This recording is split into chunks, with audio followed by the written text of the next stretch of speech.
Hi everyone, welcome back to Vinova Collectibles. As usual, massive thank you for supporting the channel. It really is appreciated, and supporting the website as well. We are this close to our best ever month on the website, so massive thank you for that. So Friday's video, I ran over the top 10 books that I picked up last year. The actual final cut of the video, which I didn't realise, had 9. The last one was New Mutants 98, first appearance of Deadpool, but dog in the background, it all played up a bit. So yeah, so that's that. That's why, if you counted them out and you only counted 9, that's why. Today there is 10, and I'm going over the top 10 books that I really want to pick up in 2022, whether it's for the personal collection, whether it's for the store, or both.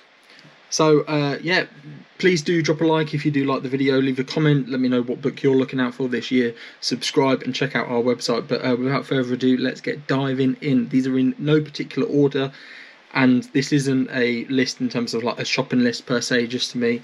I'm still going to be going out and getting lots of different things, and if I come across these ones and I manage to get them for a good price, happy days.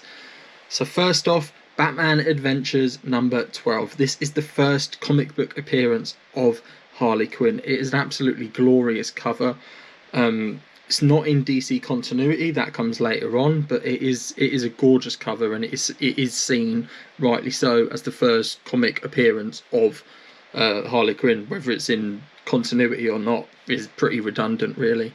Great book, absolutely gorgeous cover. Harley Quinn is an absolutely amazing character. I think she's great. Obviously popular because of the films, but the comic books are awesome. And you know, she's you've got Suicide Squad Kills the Justice League coming out as a game this year, so it's another big year for Harley Quinn. But yeah, great book, and yeah, I really want to pick that up. Flipping the script completely in terms of age and in terms of publisher, we'll go to Marvel. X-Men 50. Now, X-Men 49 is the first appearance of Polaris, whatever you want to call her. But X-Men 50, in my eyes, well, in a lot of people's eyes, it is the big book. It is an absolutely gorgeous cover. I absolutely love it. I love this cover so much. It is so good. I love the green. It just pops. It could well be my favourite cover in the history of comics ever. I don't really have that much of an affection to the X-Men or to Polaris or whatever like that, but this cover just absolutely bangs. It is gorgeous, and I want it. I want it. Moving on, sticking with the same age-ish, Fantastic Four number 45. This is the first appearance of the Inhumans. Now, the Inhumans obviously had a lot of hype for the MCU a few years ago when the film was announced, and then it was cancelled, and then they had the TV series, which was an absolute disaster. But the Inhumans are awesome. I love the Inhumans. I love Black Bolt. I love the whole character art with Black Bolt, that you've got someone who is a leader and has all that power, but he has to keep his control because he's so powerful and he can't speak, and I just love that. And Fantastic Four 45 is a book that I've wanted for ages. Tried to get it a number of times last year. The price wasn't quite right, so you know, you've got to know when to move on. And yeah, hopefully this year I will pick that up. The next one is one that will definitely come in for the personal collection, but will still probably be up for sale, with the basis that when it sells I'll go and upgrade the copy. Captain America number 117. The first appearance of the Falcon. Great character, great book. Obviously Falcon got a lot coming up with the Captain America 3, spanning off from the Disney Plus series and all of that stuff. It is a gorgeous cover. It is a huge introduction for a comic book characters, particularly in Captain America, in terms of Captain America keys from the Silver Age. There isn't too many that are bigger than it, in all honesty. I can't think of any that are bigger in terms of significance. There's some expensive ones in the first probably 25 issues of the Captain America Silver Age run from 100, but a lot of those are just brilliant covers. But in terms of significance, I would put Captain America 100 and Captain America 117 First Falcon right at the top of that list, and nothing else comes close to it.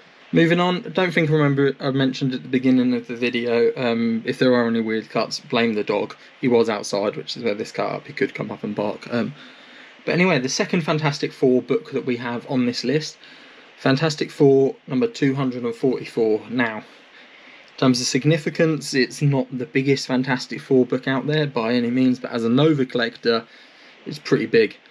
The first, well, it's not the first Frankie Ray, but Frankie Ray becomes the Nova Herald of Galactus. Now, the Heralds of Galactus are something that a lot of people are specking on because we know the Fantastic Four are coming. Galactus needs to be done properly after the absolute shambles that was in the first incarnation of the films with that huge space cloud thing. Not on. Needs to be done properly. So a lot of people specking on the Heralds. Obviously you've got Silver Surfer as the big one, but there's Terrax, and Frankie Ray is one of them. Great book. Again, I absolutely love this cover. That's another reason why I want it, but as an over collector as well. Not the most expensive book either, so I probably will pick it up at some point, hopefully fairly soon. But yeah, that definitely gets on there, and that fits in nicely into the next one because, lo and behold, I do not have this book in my collection anymore. It has sold because I want it slabbed and I want a decent grade. I want Nova #1, first appearance of Nova, first appearance of Richard Rider, in a high grade. High grade, I'm talking, to start off with, I want 8.5 or above. And that's going to be the benchmark, and then I'll slowly bring it up until eventually one day, hopefully 9.8, but we'll see. But Nova, my absolute all-time favourite. There's Venom and Nova, my two favourites. My collection at the moment, and Captain America, but my collection at the moment is very much leaning towards Venom and also Captain America. Nova's underrated in there, so that needs changing, so that's definitely a pickup. Moving on now to the last four. These are probably the four most expensive books. I'd be very, very surprised if I got all of them this year. Some of them more affordable than the others, but I spoke about how much I like Inhumans. I spoke about how much I like big covers. Hulk Annual #1. I love this. I love covers where they're interacting with the titles. You've got Hulk holding up the Hulk sign with his back and battles the Inhumans. Such a good book. Absolutely gorgeous cover. Big book. You know, a lot of people, rightly so, adore that cover like myself, and yeah, really want to get that one this year. In terms of annuals as well, SpiderMan Annual #1. Big book. First appearance of the Sinister Six. Now, we didn't quite get the Sinister Six in No Way Home. We got the Sinister Five, and you know, they weren't really villains, so to speak. Well, I mean, they were, but you know, Doc Ock and the Green Goblin, there was that sort of side to it, and Sandman as well. You know, it just, anyway, massive book, absolutely gorgeous cover, and a huge significance now going forward in the MCU. There is a lot of spec around the Sinister Six, but I'm not too convinced, because you've got Morbius, you've got Venom, Kraven the Hunter, highly rumoured to be coming. That's all going to come out at some point and come to a head, and I think the Sinister Six is a long way off, and I'm not convinced we'll see the Sinister Six with Tom Holland. I'm also not convinced that the Sinister Six we see will be the Sinister Six that we know as the first incarnation, as seen in Fantastic Four, as seen in Spider-Man Annual 1. I just don't quite see it, because you've got to introduce Goblin, you've got to introduce Doc Ock, you've got to introduce Lizard, or bring them in from the multiverse or whatever. And I think that kind of it's sort of been tied off on that. We're not gonna see Willem Dafoe and that back again, I don't think. So in that sense, I'm not really sure, but it is a massive book. It is a glorious cover, and one I do want to pick up. Sticking with glorious covers, one I'm sure everyone knows about, Hulk 340, that classic cover with the Wolverine claws and the Hulk reflection, one that's been homaged many times.